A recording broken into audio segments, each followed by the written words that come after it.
GGA 지구를 지켜라 지난 시간에 이어 GGA 그것을 알려주마 오늘 시간에는요 그동안 일어났던 환경재난 사고들에 대해 전문가분들과 함께 알아보도록 하겠습니다.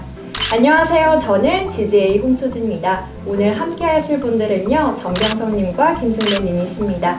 안녕하세요. 전병성입니다. 네, 김승배입니다. GGA 그것을 알려주마 지난 시간 저희가 함께 환경재난 사고들을 알아봤는데요. 많은 분들이 알고 있었던 부분도 있었지만 새로운 부분들도 있었어요. 오늘 우리가 첫 번째로 알아볼 사고는요. 1979년 드리마일 사고입니다. 네, 드리마일 사고는 1975년 3월 28일 미국 펜실바니아의 드리마일 섬에 위치한 원자력 발전소에서 난 사고입니다. 원자력을 가동해서 시운전한 지 4개월 만에 가동 중인 원자력 내에서 냉각제가 파괴되면서 원자로가 용해되고 거기서 방사능이 유출돼서 큰 사고로 이어진 그런 겁니다. 긴급 대피 명령이 나고 사고 처리가 순조롭게 돼서 다행히 사망자는 없었지만 안타깝게도 후에 지역 주민 1만 명당 110명에 해당하는 암 발생률이 보고되고 있다고 합니다. 원자력 발전소 사고로는 또 다른 대형 사고가 있었죠. 1986년 체르노빌 사고입니다. 네, 그렇습니다. 당시 소련의 원자력 발전소였는데요. 1986년 4월 25일 체르노빌 원자력 발전소에서 터빈을 시험하던 근무자가 안전수칙을 지키지 않아서 원자로가 폭발하고 방사능이 10일간 유출된 사건입니다.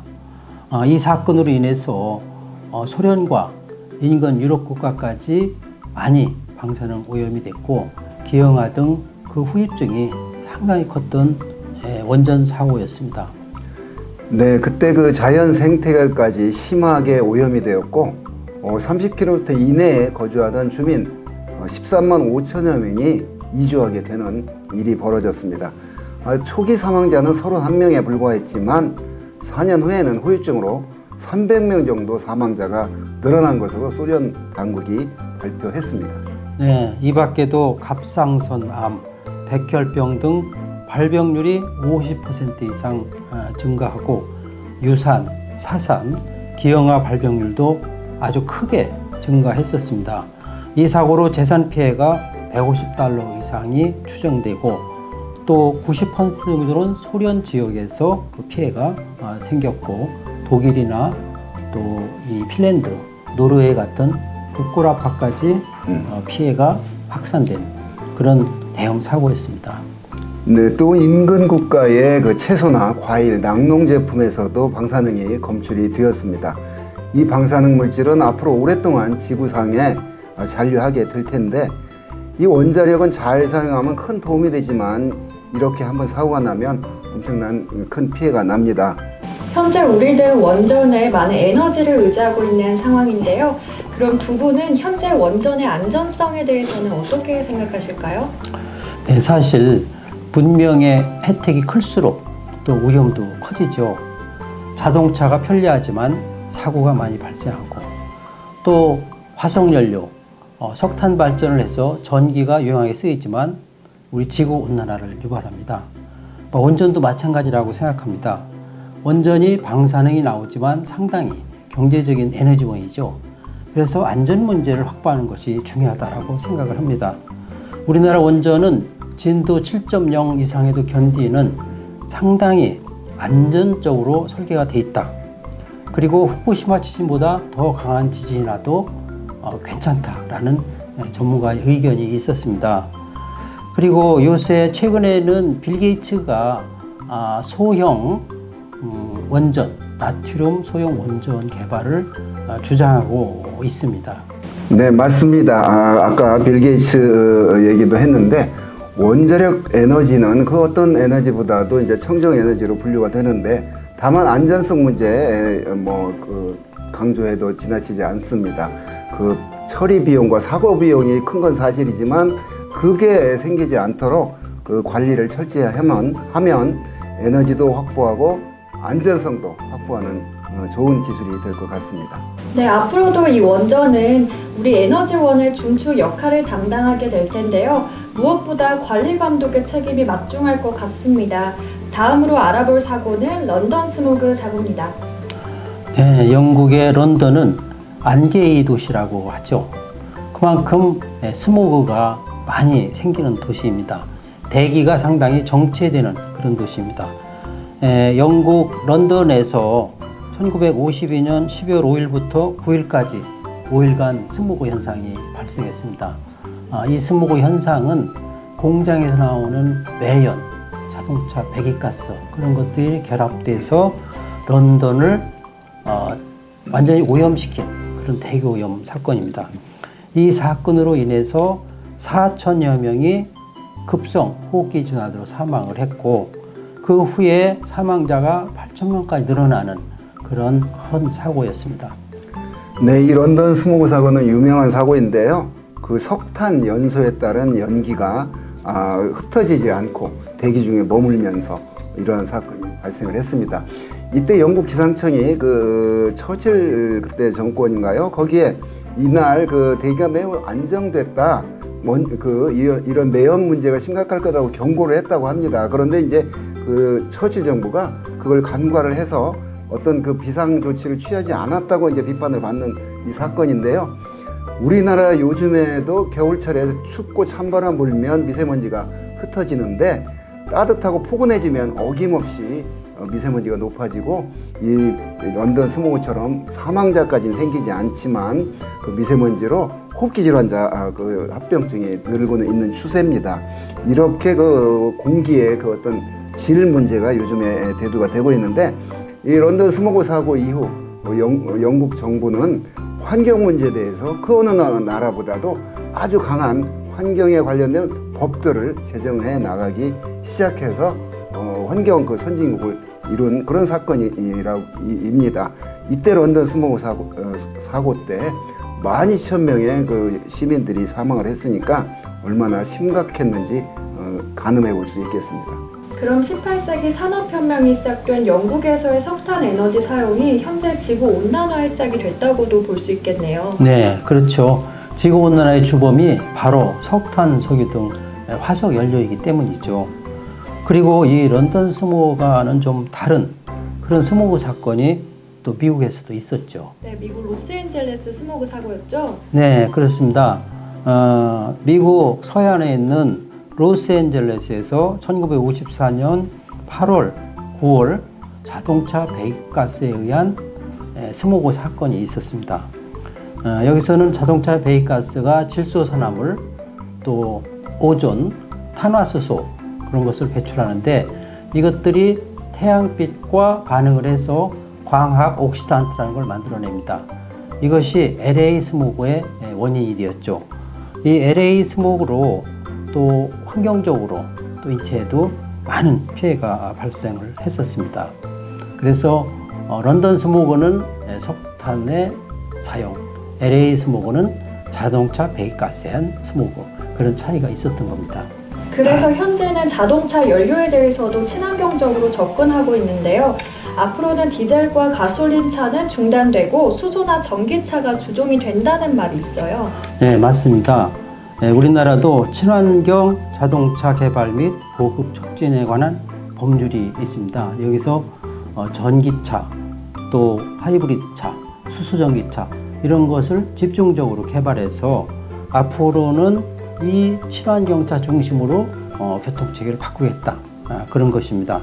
그래서 2025년부터 친환경 중심으로 모든 자동차를 개발하겠다라는 것이 정부의 목표이고요. 또 GM 같은 경우는 2035년부터 휘발유, 디젤차 이런 걸 생산하지 않겠다. 그리고 벤츠도 2030년부터 전기차 중심으로 생산하겠다. 이런 계획을 발표했어요. 그래 되면은 앞으로 디젤차, 휘발유차는 거의 사라지고 전기차나 수소차나 이 차 중심으로 자동차가 생산될 것이다. 이렇게 전망을 하고 있습니다. 거저 주어졌던 좋은 환경을 지키는 일이 바로 우리들의 책임이고 숙제인 것 같습니다. 그럼 이제 우리나라의 환경재난 사고에 대해 좀 알아볼까요? 모두들 기억하실 텐데요. 1991년 낙동강 페놀 사건입니다.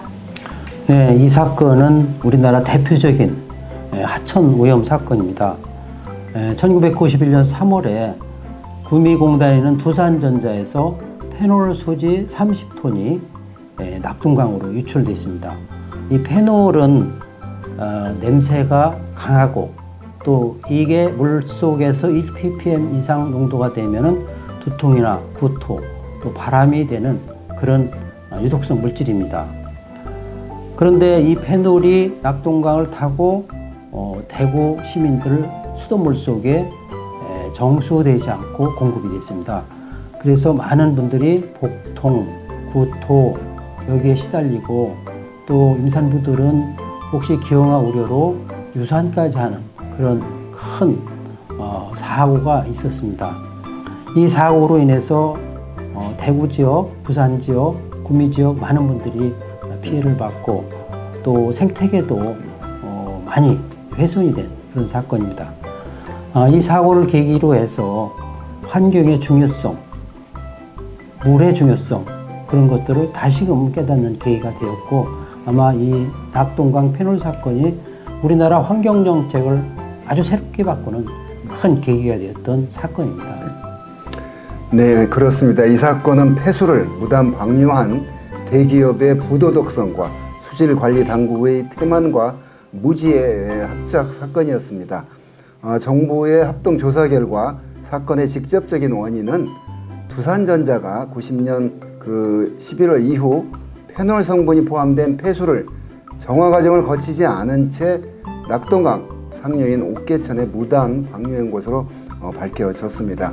요즘 말하는 그 ESG 경영과는 동떨어진 그런 과거의 기업들의 그런 행태가 이런 큰 그 사건을 일으켰습니다. 그야말로 경제적 이익만을 추구한 나쁜 욕심의 결과였네요.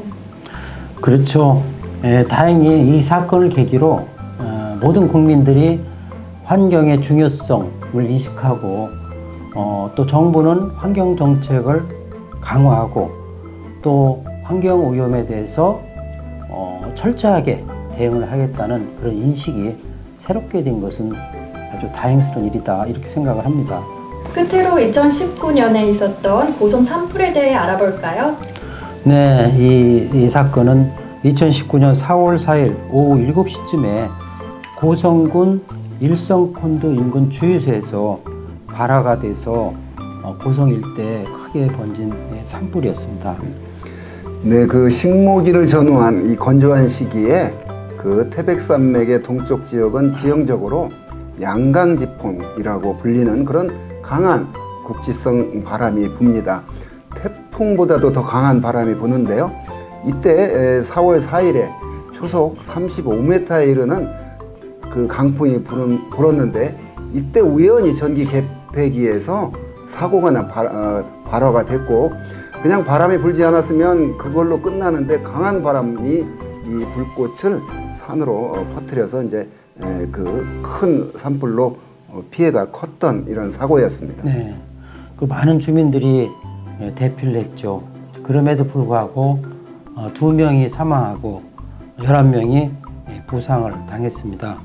또 인근에 거주한 4천여 명이 또 거주지를 잃고 대피하는 그런 사고가 있었고 그 고성 지역의 그 산불 피해가 여의도 면적이 거의 65%에 달하는 많은 면적이 산불로 소실이 됐었습니다. 네, 제가 알기로는 거의 해마다 이 지역에서 산불 피해가 일어난다고 하는데요. 대체 그 이유가 뭘까요?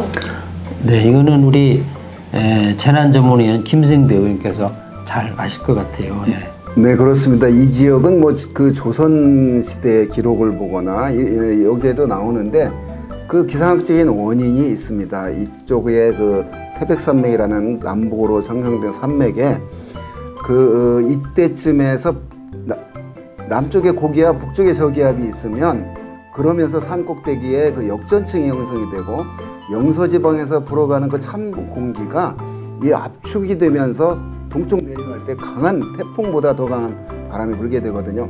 이때 만약 그 담뱃불을 뭐 던진다거나 지난번 사고처럼 그 전기 개폐기에 불꽃이 튄다거나 하면 큰 불이 자주 발생하는데, 따라서 이 지역 겨울에 눈이 얼마나 많이 왔냐 적게 왔냐에 따라서 이쪽 지역은 이때 3월, 4월이 되면 늘 긴장을 하고 불조심을 해야 되는 그런 지역입니다. 두 분 전문가들 모시고 2주에 걸쳐 환경재난 사고에 대해 알아봤는데요.